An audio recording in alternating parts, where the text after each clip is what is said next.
blistering fast shooting speeds, 6K raw video, incredibly reliable autofocus, the renowned Nikon file quality, access to a stellar lens lineup. What if I told you all of this could potentially be yours for around 2000 euros if you can find a good used deal on it? And consider this, Panasonic just released the S1 II, which has the same partially stacked sensor as this one and costs around $1,200 or euros more than this one. Insane. That really puts in perspective the incredible value the Nikon Z6 III offers. When it comes to full frame, this is actually my first ever Nikon body. I've primarily been a Sony user before this, but there's something special about this Nikon that just feels more inspired. I'm coming at this review as a hobbyist photographer and videographer who was looking for a truly excellent hybrid system. Now, there are a lot of other channels that will go deep into the build and design of this camera. And while this camera is actually built like a tank and feels incredible in the hand, I want to focus on why certain design choices matter for the actual shooting experience. I was previously using a Sony a7 IV, which already has a good grip, but the Z6 III's grip takes it a step further. It just feels like it's perfectly molded to your hand. I absolutely love the top LCD screen. I especially appreciate this because I often fold the main screen inwards to save on battery while I'm shooting pictures. So the top LCD screen becomes my primary way to check the settings quickly. The electronic viewfinder is fantastic, bright, sharp, and responsive. It boasts a 5.7 million dot resolution and can go up to 120 frames per second refresh rate. The back panel also feels robust, featuring a 3.2-inch 2.1 million dot display, which is also very good. The dedicated switch to jump between photo and video modes is simple but brilliant. It also comes with a plethora of custom buttons. You can really tailor it according to your shooting style by basically assigning any button to whatever you want. Okay, one small niggle, I'm not a huge fan of this left-handed mode dial that requires a button press and then change the mode. It can be a bit annoying when you're trying to change modes quickly. I can say that because I use this style a lot. As for pictures, I shoot primarily on the M mode and I have my video modes set on the U1, U2 and U3. For connectivity, there's a full-sized HDMI, Type-C for charging and data transfer, plus a dedicated headphone and microphone jacks. For card slots, we've got a CF Express Type B slot, which is amazing for high-speed recording, and a UHS 2 SD card slot for backup and overflow. A thing to note though, if you want to record raw videos, you do need the CF Express card. Okay, one last part about the design. Some people complain about the placement and style of these strap lugs. Honestly, it doesn't really bother me in the slightest, but it might be a problem for some people. At the core of the Z6 III is Nikon's first partially stacked sensor. This is a big deal. This sensor technology allows for incredibly fast readout speed. We are talking a full frame readout of about 9.5 milliseconds in all the video modes. While the fully stacked sensors of Z8 and Z9 might be much more faster, but this I think is more than enough. The Z6 III offers a significant leap in performance for its class and dramatically minimizes rolling shutter.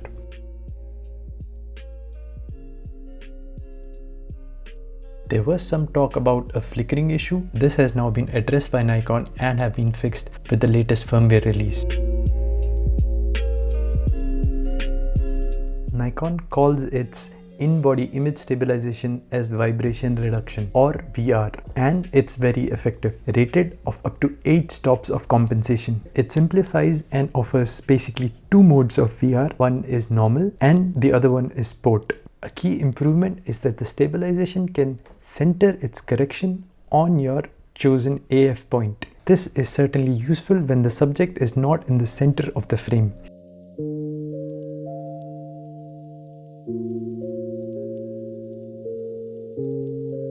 Okay, autofocus is where many battles are won or lost in the camera world, and I'm happy to report that the Z6 III's AF is amazing, at least for me. Is it Sony level? maybe not that much, but I'd say that it's quite close. Having recently used the Olympus EM1 Mark II, it really puts in perspective that how good the Nikon Z6III's autofocus is. The technology has really come so far in just a few years. For my needs though, the AF system is more than enough. It has many detection modes like humans, animals and other objects like vehicles. One thing though, Nikon did not add their specific bird autofocus in Z6 III, even though the Z52, which is their APS-C body, has the bird autofocus. But Nikon has addressed this and they said that they will include the bird AF in Nikon Z6 III, but by the end of the year. Why the wait? Who knows, but at least it's coming. This is the section I really want to emphasize on, and if you see other reviews on YouTube for the Z6 III, you must know the Z6 III isn't just a great stills camera, it's an absolute powerhouse for video.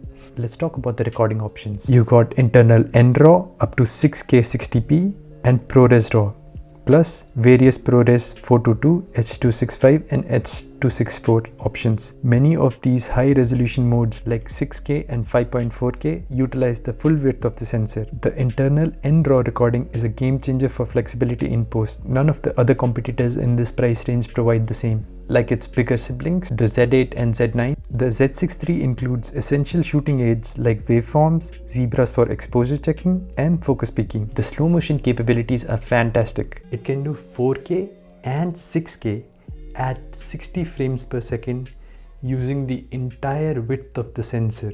It can do 4K at 120p, but with a DX crop. DX is basically Nikon's term for APS-C, and it can also do 240p at full HD with a minor 5% crop, and that 240p is excellent quality. Shooting in 6K is awesome. The detail and flexibility to make changes are incredible. However, be warned, the files coming out will be massive and will eat up the storage space really quickly. You'll need to get large capacity cards and a powerful computer to edit those on. For anyone looking to use this camera for professional work, say short films, client projects, high-end YouTube work, I think the Z6 III is more than capable. While video is a huge strength, let's not forget Nikon's photography DNA. The 24.5 megapixel sensor strikes a great balance between resolution and file size.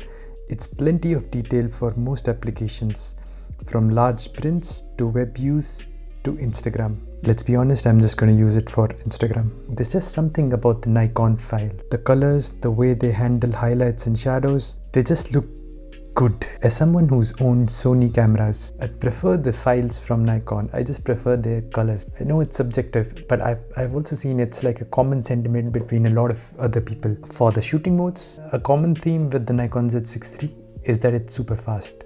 And the same applies for shooting modes as well. The high-speed continuous shooting is impressive.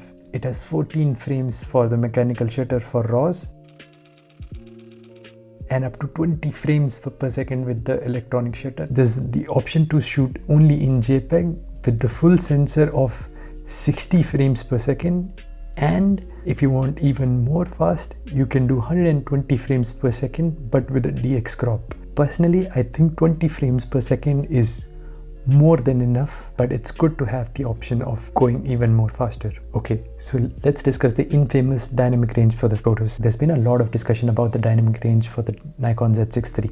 The faster sensor readout, which is key for the Z6 III's speed and AF performance, can result in slightly higher electronic read noise. This might mean a bit less flexibility in recovering deep shadows from raw file shots at base ISO compared to some other sensor. This is kind of a trade-off for the partially stacked sensor. But again, I think in most scenarios, the dynamic range is good enough. Personally, I haven't found this being an issue for me at all. The dynamic range has been more than sufficient for all my requirements. I have never felt anyways limited by it. A camera is only as good as its lenses, and the Nikon Z line lenses are generally superb. I currently own the Nikon Z35 and the 51.8S. Both are absolutely fantastic prime lenses, and I'll be doing a review on them soon, so make sure you're subscribed to watch them. Nikon also has an excellent line of telephoto lenses, and I'd love to get my hands on the Nikon 180 to 600 telephoto lens. So if you want to help me fund this expensive hobby, please hit that like button and subscribe. Oh, and don't forget the Nikon FTZ2 adapter. This opens up a vast world of older, often more affordable Nikon F-mount lenses. There are some real gems in the F-mount lineup that can be adapted seamlessly. So, is the Nikon Z6 III a perfect camera?